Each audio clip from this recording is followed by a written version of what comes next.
प्रधानमंत्री जी का उत्तर प्रदेश के गोरखपुर में गीता प्रेस और फिर काशी में आगमन है।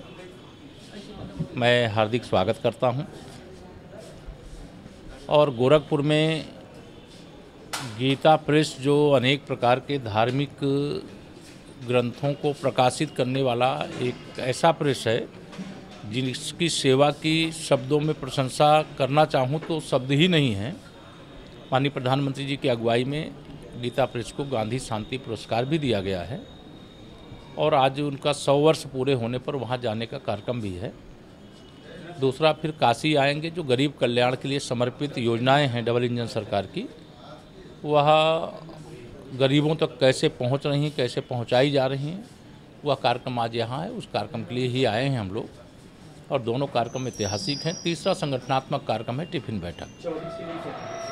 24 में तो उत्तर प्रदेश से 80 की 80 लोकसभा जीतेंगे। सर, राहुल गांधी के चुनाव विचार याचिका में खारिज कर दी गई। देखिए, देश की अदालत का जो भी फैसला होता है वह फैसला निश्चित तौर से स्वागत योग्य है। कांग्रेस को और दूसरे राजनीतिक दलों को और दूसरे नेताओं को इससे सबक लेना चाहिए कि कभी किसी प्रकार का बयान देने के समय भाषा की मर्यादा ध्यान रहे और जिसे अहंकार होता है विरासत का, वही भाषा की मर्यादा की सीमा रेखा को लांघने की कोशिश करता है। और श्री राहुल गांधी जी ने जो भाषा की मर्यादा लांघी है उसी कारण आज उनके ऊपर 10 मानहानि के केस चल रहे हैं और आज गुजरात हाई कोर्ट ने उनकी अपील को खारिज कर दिया है और इससे उनको सीख लेनी चाहिए। इस पद पे रहते हुए अमर्यादित भाषा का प्रयोग करना कितना उचित? नहीं, मैं उचित का तो सवाल ही नहीं है। ये विशेष तौर से अपने को मानते हैं कि मेरे पिताजी प्रधानमंत्री थे, मेरी दादी प्रधानमंत्री थीं, मेरे दादी के पिताजी प्रधानमंत्री थे। तो ये जो विरासत का अहंकार है उसके कारण से इस प्रकार की शब्दावली का प्रयोग किया गया। यही काम दिल्ली के मुख्यमंत्री श्री अरविंद केजरीवाल जी का भी लगातार रहता है।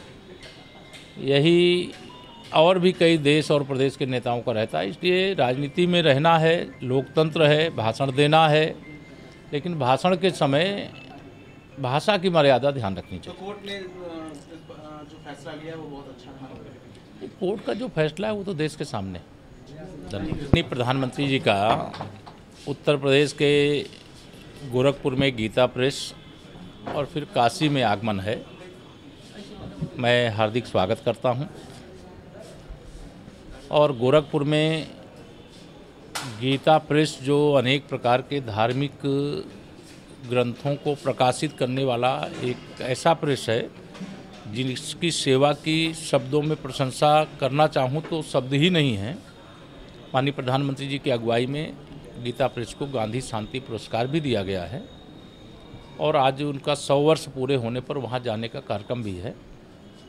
दूसरा, फिर काशी आएंगे। जो गरीब कल्याण के लिए समर्पित योजनाएं हैं डबल इंजन सरकार की, वह गरीबों तक कैसे पहुंच रही हैं, कैसे पहुंचाई जा रही हैं, वह कार्यक्रम आज यहाँ है। उस कार्यक्रम के लिए ही आए हैं हम लोग और दोनों कार्यक्रम ऐतिहासिक हैं। तीसरा संगठनात्मक कार्यक्रम है टिफिन बैठक।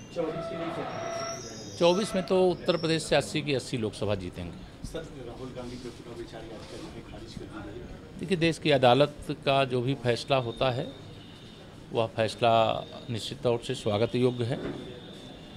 कांग्रेस को और दूसरे राजनीतिक दलों को और दूसरे नेताओं को इससे सबक लेना चाहिए कि कभी किसी प्रकार का बयान देने के समय भाषा की मर्यादा ध्यान रहे और जिसे अहंकार होता है विरासत का, वही भाषा की मर्यादा की सीमा रेखा को लांघने की कोशिश करता है। और श्री राहुल गांधी जी ने जो भाषा की मर्यादा लांघी है उसी कारण आज उनके ऊपर 10 मानहानि के केस चल रहे हैं और आज गुजरात हाई कोर्ट ने उनकी अपील को खारिज कर दिया है और इससे उनको सीख लेनी चाहिए। इस पद पे रहते हुए अमर्यादित भाषा का प्रयोग करना कितना उचित?